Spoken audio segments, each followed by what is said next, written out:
Light would have absolutely written down Luigi Mangione. He would have never even thought to write down the healthcare guy that was legally killing people with the system that he shot. Never. Just go, oh, man shot another man. Well, this man is tending to a system that legally kills thousands of people. He would have never, it wouldn't have even crossed his mind to examine that.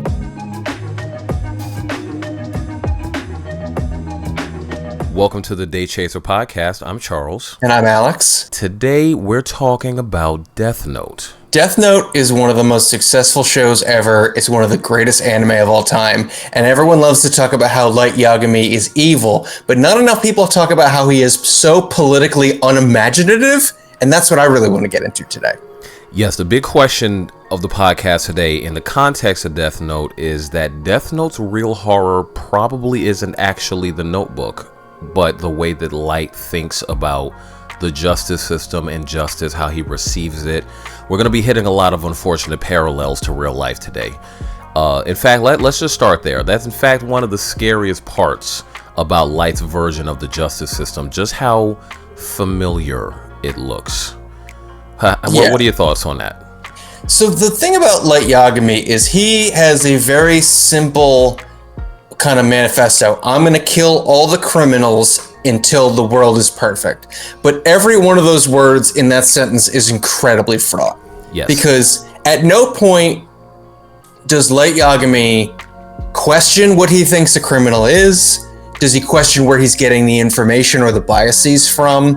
He just says, I know what bad people are. Therefore, when I kill all the bad people, no more bad people. And then, as we see later that we'll get into, as he continues, his definition of what a criminal is, or someone who needs to be killed by Kira, becomes whoever's trying to stop me. And it really kind of gets to the heart of how the justice system, particularly the American justice system, it just decides what's a criminal based on what the ruling class doesn't like. And also it includes anyone trying to get in the way of what the ruling class doesn't like. Like, it just Light Yagami is rich privileged the guy, and he got the biggest nuke in the world, essentially. Yeah, it really doesn't help that Light Yagami was literally built into, well, not built, but born into privilege. He was born into a very privileged life. Probably one that his father, who is one of the few positive police officers we have seen on television, like legitimately nuanced and positive. Yeah, it's him, Jet Black, and Fraser's dad. That's it. Yeah, that's all of them. Maybe Hank Schrader, but that's only after he almost dies. But yeah, his father, judging by how much his father probably worked especially hard and had a high amount of emotional intelligence required to become the level of a police officer he is, and to earn the things that he did, and to have earned the level of trust necessary to have his son solve cases. But it's like the whole situation with Marcus Aurelius. Marcus Aurelius was a great leader, and he raised Commodus, who was not canonically, but historically one of the worst human beings ever born to lead anything. And it could be canonically if we count Gladiator as literature. That's true. It could be. And in the case of Light, his sense of justice, like when it comes to this whole thing about him mirroring the real world, the thing that really irks me is that he basically just looked at his TV the whole time. Like Light comes off like the kind of guy where, you know what? I'll put it like this. If Death Note was placed slightly ahead in the future and the flip phones were smartphones, we'd be in a way worse position. Oh my god, if Light Yagami had access to fucking Twitter, he would be the worst. He'd love Elon Musk, first off. He'd love him. Yes. He would drive a Cybertruck up to that school so fast. Yeah, no, he would be one of these guys, and he would, because that's all he did. He literally just hacked his father's computer or watched television and allowed the justice system that already existed around him to determine, or at the very least be the foundation of his own personal death-based justice system, which implies that he already trusts that the justice system that exists is correct. He trusts that there's nothing wrong with it, and everybody that has been deemed a criminal needs to be executed, which, if anybody knows anything about being caught in the justice system, that is one of the worst paradigms in history, which is also the reason why L found him so fast. Everyone talks about how Light Yagami is one of the evilest characters of all time, and that is fair. But not enough people talk about how he is also one of the most like propagandized, just sort of useful idiots of all time. Because, like, you're right, he gets all of this from the news. Well, the news, I'm not one of those people, it's like, oh, fake news, but like the news is owned by capitalists and hence serves capitalist interests. Yes. So he's getting a steady stream of who the country already kind of thinks should die, and he's doing it. So like I said, everyone talks about how Light Yagami is this extreme genius and whatever, and he is in terms of this chess playing cat and mouse kind of a thing. But in terms of his political imagination, he's defending the status quo so hard. Yeah, very true. He reminds me of those guys that we see nowadays that are so heavily influenced by the algorithm of social media that they allow social media to do all their thinking, and as a result curate all of their opinions, because their phones are just these little echo chambers, or they turn into these little bubbles where they don't have to explore anything beyond their worldview, because they're getting a constant stream of their own worldview, and the illusion of lots of information equaling truth. That's the thing that many people in this world are suffering from and also doing horrible things with. And Light Yagami is just, he's another one of those guys. Like, let's face it, Light Yagami is only unique because he's the main character that picked up a book. But if he walked over it, somebody else probably smarter or stupider but thinking of the world the exact same way could have picked it up behind them. There's way more Light Yagamis in this world than there are people like Light's dad. Yeah, I think what makes him so interesting as a character is I do think that the Notebook was dropped on someone special in the sense that they could 45 moves out play chess with with the cops. He makes a big L literally every once in a while because he gets tricked. But point being, like, Death Note having that character and just as a series to me is like one of the best plotted shows of any kind of mystery procedural thriller. It's really, really tight and really cool. But at no point does Light Yagami ever go, wait a minute, who's telling me that these people suck? Yeah.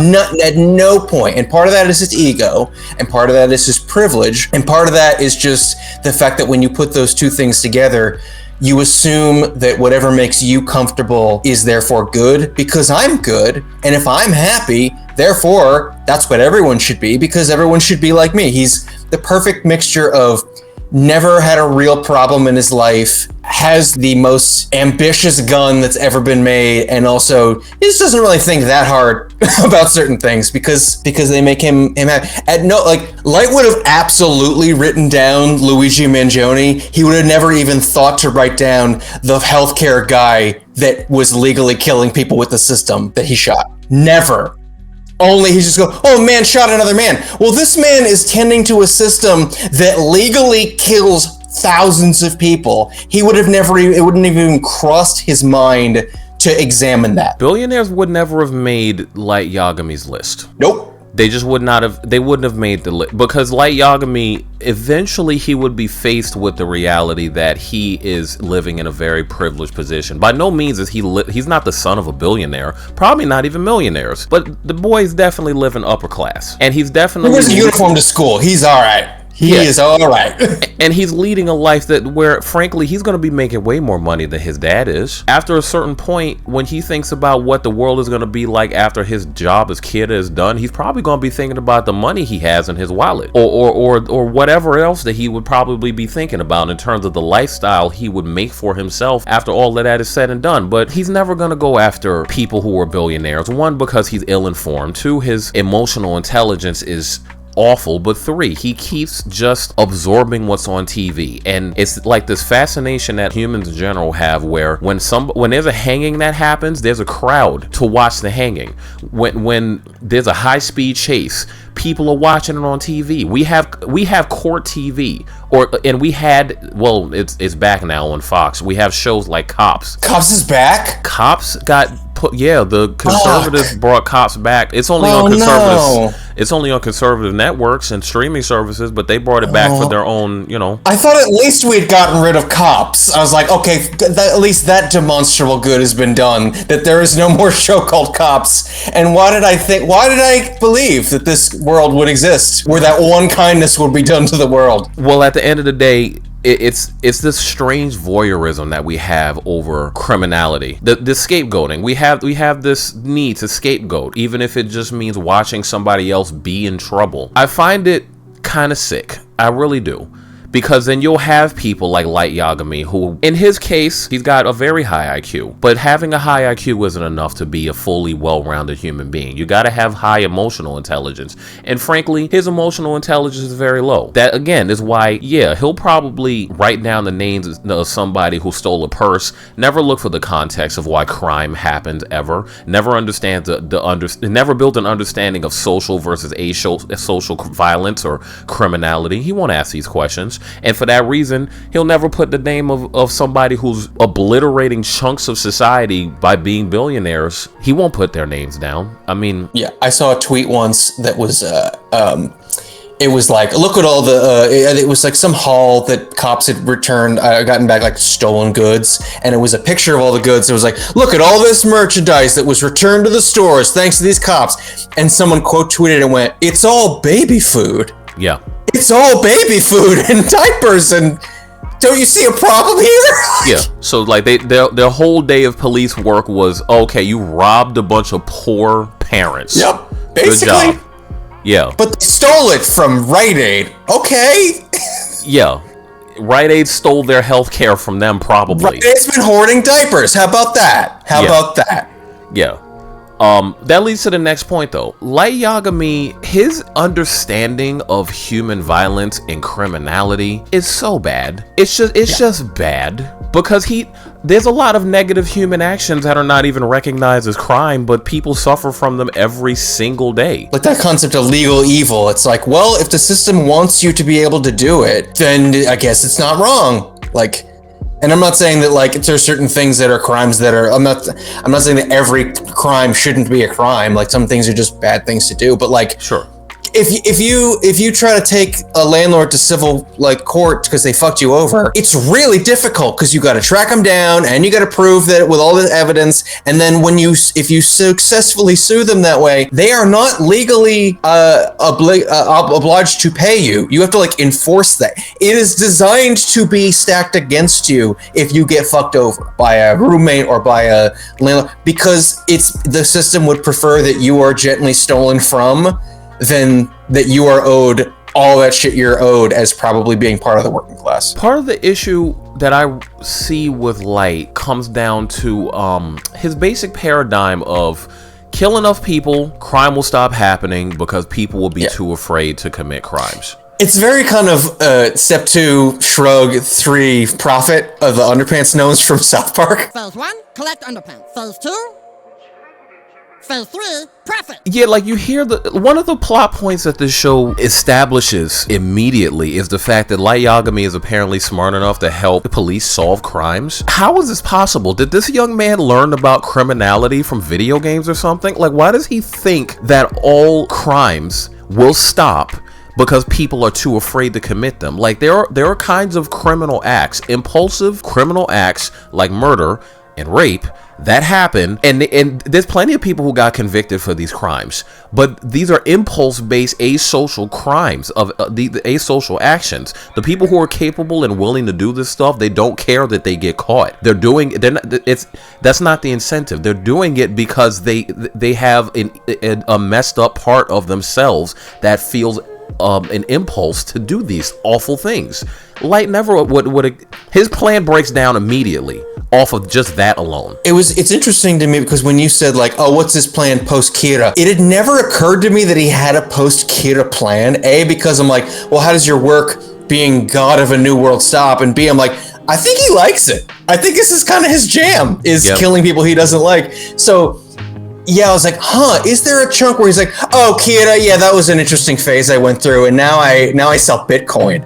I'm like, not that Light Yagami wouldn't sell Bitcoin. I do think he's that kind of guy. He'd love NFTs. He'd fucking love NFTs. He'd probably try to sell Death Note pages as NFTs. Yeah, he would. Especially given that they're unlimited, and all you would have to do was buy the non-fungible ownership of a name that he writes down in a notebook. Oh, it would be a whole giant mess. Yeah, he would write them down, but you would buy it, and so it would be like the NFT system where you don't actually own the thing. You own like the idea of the thing. Light's got grifter energy, is what I'm saying. Oh, he absolutely does. Absolute grifter boy. And touching back on what we mentioned earlier about Light never writing down the names of dangerous billionaire, and I preface the term dangerous billionaire. I want to make a distinction of that because recently there have been people who have gotten into some riches doing things that aren't evil, and it just happens that they live in an evil world that valued something they do and gave them $1 billion. That has happened, but those are rare moments. Many of the people who have that level of money, a lot of them, they haven't been doing good things with that money. Even if they didn't make it in an evil way, having that level of money probably put them on a bad path. Yeah, we all love Paul McCartney. Sure, he's got the dreamiest eyes in the world.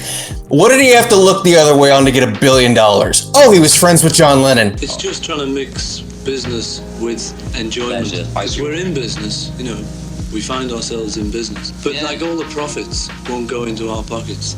They'll go to help people, but not like a charity. So if they come to us, they won't stand a chance. Yeah, that's fucked up. Yeah. What does Paul McCartney know that he never told anybody? Probably a lot. So I would argue if you get to $1 billion and you don't go, time to start shoveling this off, like fuck you just for that. But interestingly enough, there's a character in Death Note who worked for the Yotuba group who ended up being one of Light's disciples for the Death Note when he was passing it off to other people, so they couldn't quite catch him using it. So he had other like third party people use it. The guy that's his NFT system. That's his NFT system. The guy he had using it at one point was a member of the Yosuba group. He did that straight for profit, which would imply that in the world of Death Note, there already is a market cap associated with Death Note based deaths that has been calculated and determined by a literal boardroom. There are episodes dedicated to this boardroom. And yes, most of the people don't know the Death Note was involved, but they're talking about it. And that is how some boardroom meetings actually go in this world, where they will factor in the idea of a fine or the death, or even like horrible insurance claims that lead to people's death. They factor that into the price. Human beings are truly disgusting creatures. That's just another example of how wrong things can go, but it's also another example of the kind of criminals that aren't being tried in court that Light is flat out overlooking. But in fact, that character, I'm just realizing it now, that character actually proves that Light is aware of these people and purposely not doing anything about it.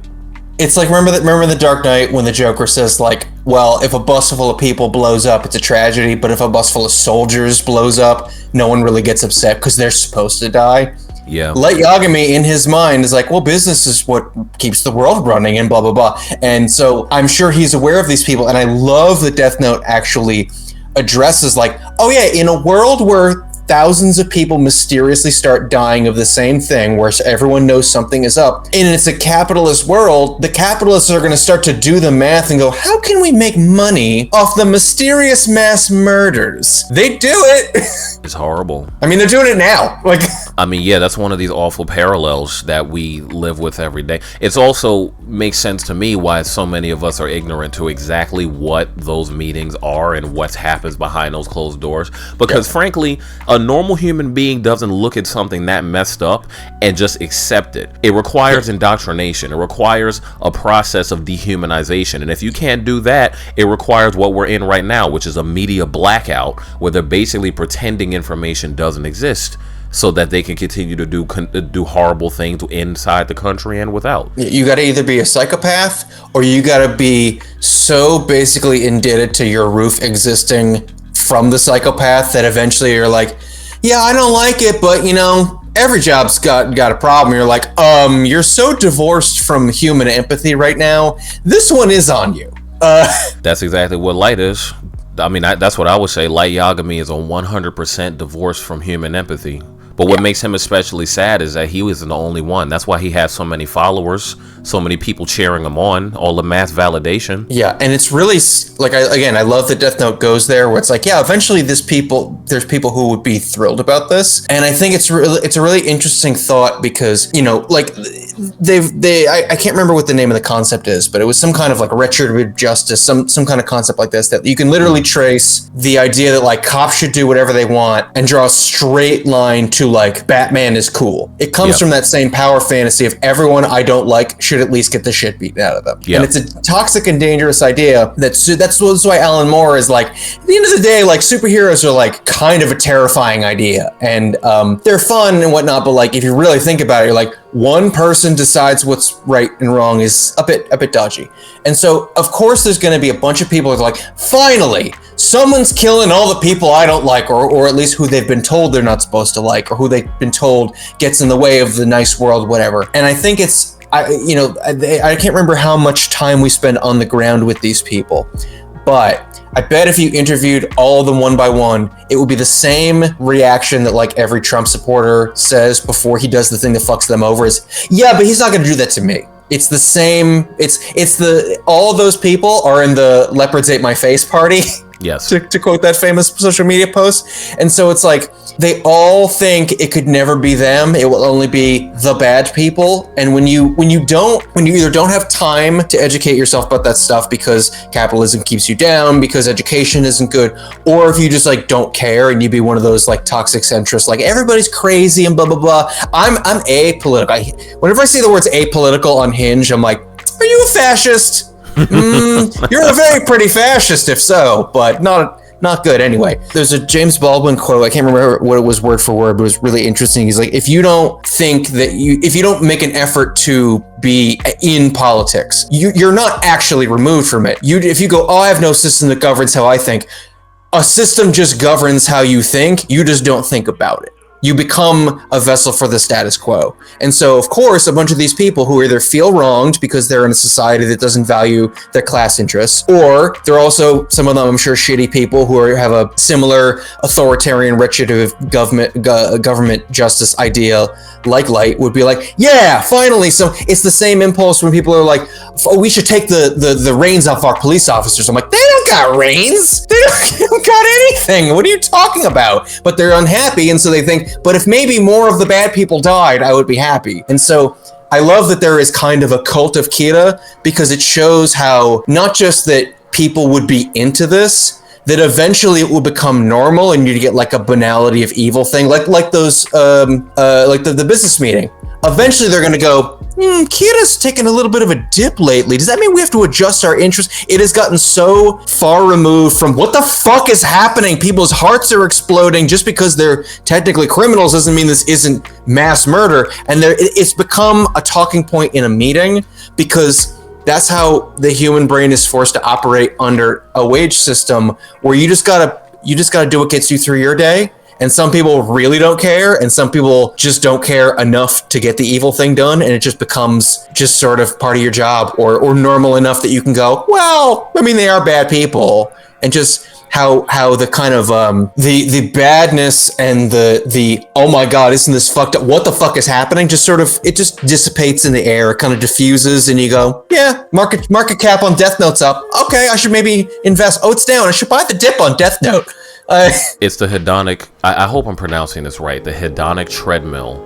Yes. Essentially the concept that no matter how bad things get, human brains have this tendency to return to a place of normalcy because they just get used to living next to something messed up. So by this point in the world of Death Note, just like in the real world, there is a serious societal crisis happening. But given that it's not the only thing happening, and other things are going on around it, and life continues to move on beyond it, it turns into, well, yes, that is happening, and I still got to go to work. Yes, that is happening, I still got to feed my kids. Yes, that is happening, I still got to eat. It's just, there's more reasons to ignore it out of sheer survival than there is to fight against it. And I think that's part of the reason why Light Yagami existed the way that he did with his supporters, especially that, who was that one dude who got the Death Note at the end? Teru Mikami?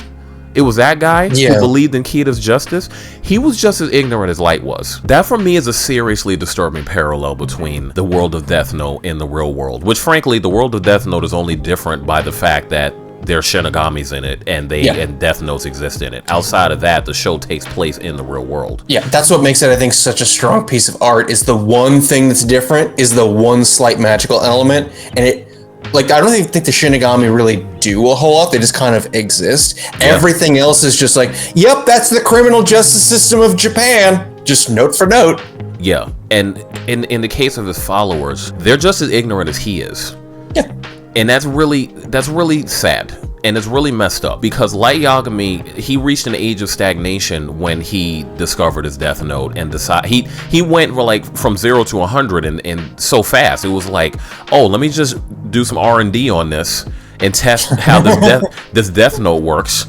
And the second he was like, oh, this works, and I have a demon friend, I'm going to become a god. Yeah.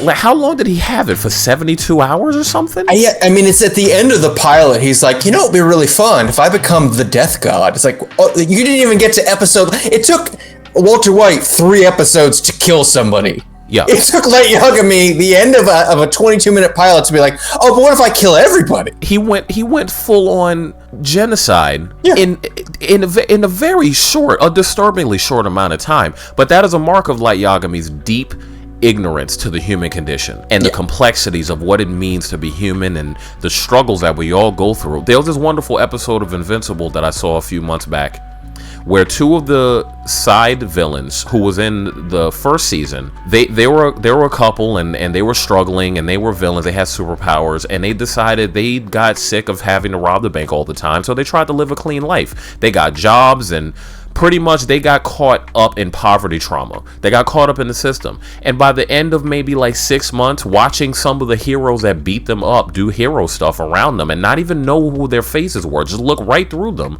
they ended up going to rob that bank again. Because the choices were that limited. Is Light Yagami going to take the time to think about any of those people? No.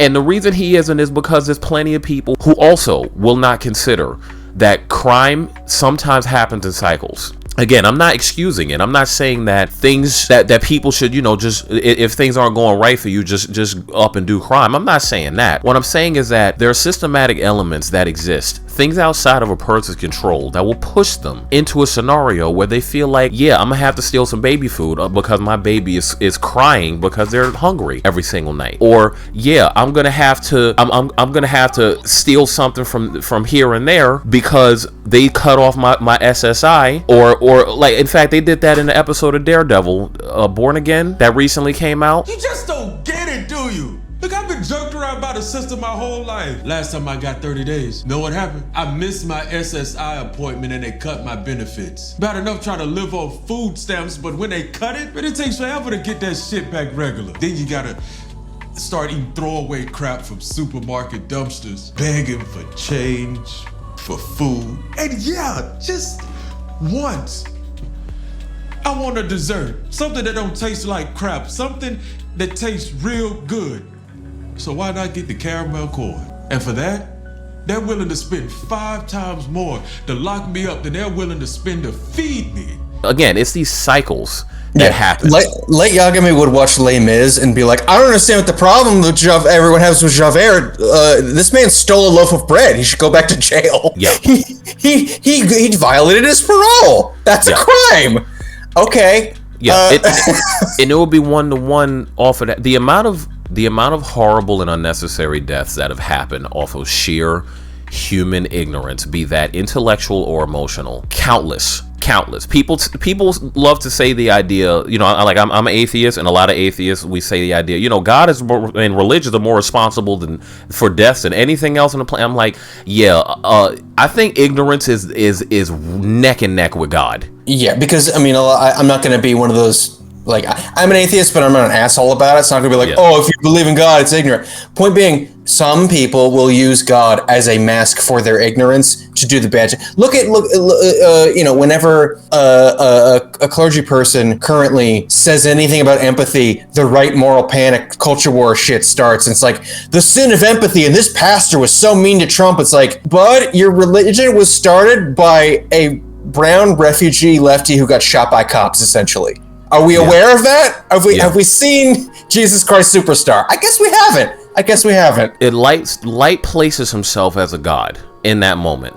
He's like right at the epicenter of ignorance and God leading to human deaths, because he is an ignorant god that is literally causing human deaths. Yeah, I was talking to some friends about how, Jared Leto, the horrible actor. Oh yeah, Mr. 30 Seconds to Mars. I'm gonna take this money and start a sex cult on a private island. That's where I'm going, is the cult. Yeah. So I was talking to these two guys, and they go, "Man, why do white men want to be Jesus all the time?" And I went, "Well, because when your life is so good, the only place you can go up is, well, now I'm Christ." And that's kind of what happens to Light Yagami is society has essentially, on a lower level, but sort of fed into economically, and everyone around him has treated him like he's very special. And his life is so safe, and his life is treated as basically a couple notches below divine in terms of his value in society, because he is a privileged, intelligent son of a police officer, all that stuff. Yeah. And so when he is given the ability, but everyone who has that much privilege, because this is just normal human nature, you always think, but what if things could be better? You might not actually cognize those words, but you always feel like something's not quite enough, because you're a mortal being and you're bred evolutionarily to be scared because of resources and all that stuff. And plus the systems that are being fed into your brain. And so Light got the tool to become a god, and not only did he instantly choose it, he chose to be the worst version of it, because he was rewarded for having that status quo, emotionally ignorant view every day since his birth. So in his mind, the answer was, oh, this, but no one's stopping me. This, right. but it's more. Right. This is what will fix everything if everyone got to be, if everyone knew how special I was, is essentially what he's saying. There was this experiment that was done. It was I think it was called the Utopia experiment, where they put a bunch of resources, more than enough for a group of rats, inside of like a terrarium or something like that, like a place where they were living at. And what ended up happening is that this utopian situation caused them all to go insane and start cannibalizing each other after a long enough period of time. What they observed from this experiment, and what it caused me to observe in Light, is that to struggle is to live part of life. You can't be given too much and you can't be given too little, because there's definitely a such thing as poverty trauma. You can't be out here struggling to eat every moment that you're alive. I've been in that situation. And it's not fun. It's horrible. And you never forget just how intense that level of hunger is, and the thoughts that run through your head when you are hungry from poverty. At the same time, having too many resources will mess up your brain just as much. Human beings need a decent equilibrium when it comes to the resources that they have. And Light Yagami was out of balance out the gate, just out of birth. I mean, the boy, he had all the best grades. He was in honor roll. He was the top of his class. He was handsome. He's so handsome. So handsome. Yeah, he's so handsome. All the girls love him. The fact of the matter is that Light was bored out of his mind. He just was. Yeah. And unfortunately, his boredom met with Ryuk's boredom. Because Ryuk had a pretty cushy life too. Spending all of eternity never being able to die, just gambling with a bunch of gods of death. Yeah, I can see why he was bored out of his mind. And then he just dropped the death note in the middle of the world, which to me is probably one of the most profoundly disturbing things about the show. He didn't hand it to Light because he didn't need to. Yeah. He had been watching humans so long and understood them so well that he knew he could just drop a death note in the middle of the street and get some kind of entertainment. He just so happened to get 6 years worth off of Light Yagami, but with Light Yagami doing his plotting and planning and his strategizing, and, you know, L deflecting a good chunk of it before he ended up dying. But the boredom over the privilege, or from the privilege rather, became far more monstrous of a source of horror in this anime than that Death Note ever could. Because without that, the Death Note is basically just a notebook. You could put it in anybody's hands, but this was the wrongest possible guy to pick this up. Yeah, because like it's It's very interesting to describe the privilege as bored, because yes, they are, but it's not a boredom born of they don't have shit to do. They can do whatever they want. Jet skis look like a blast, but empathy needs exercise. If you are never called to deal with a human problem or solve your own or someone else's human problem, that part of your brain will atrophy, and it kind of pulls a lot of stuff down with it if that's not working. Death Note, in that way, Death Note is already a very good show, but it is very valuable in the fact that it is also a language on how to understand the effects of privilege, how to understand how systems can turn against you. Sure, there's the direct ways that everybody talks about, but there's also these horribly indirect ways where it conditions people to believe messed up things about other human beings. Next time you watch Death Note, I want you to keep these ideas in mind, because I'm sure there's plenty of people out there who know that Light Yagami is not a good person. But consider the fact that Light Yagami might actually be a bad person because he lived in a world that created him. He's a consequence of a society that did not do right by humans in general. He's an inevitability in a way. Yes, he's an inevitability.